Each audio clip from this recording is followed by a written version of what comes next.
Étape 4, le réseau de neurones. Alors, le réseau de neurones contient plusieurs couches.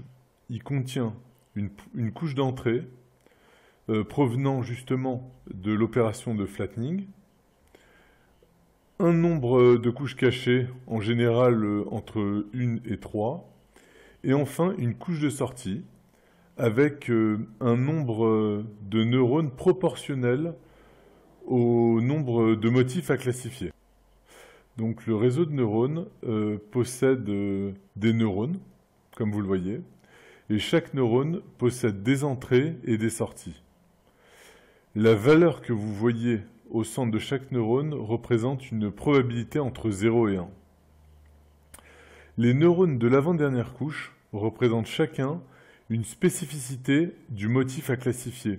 Par exemple, ça pourrait représenter la forme des oreilles, ici la forme des yeux, ici la forme du nez. Et ce qu'il est important de comprendre, c'est que cette avant-dernière couche vote pour la dernière couche. Alors, regardons de près la dernière couche.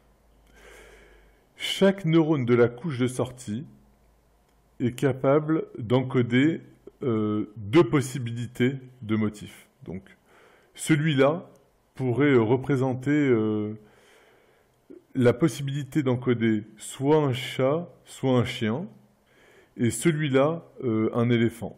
Donc, avec la combinaison de ces deux neurones, on pourrait encoder les trois possibilités d'animaux.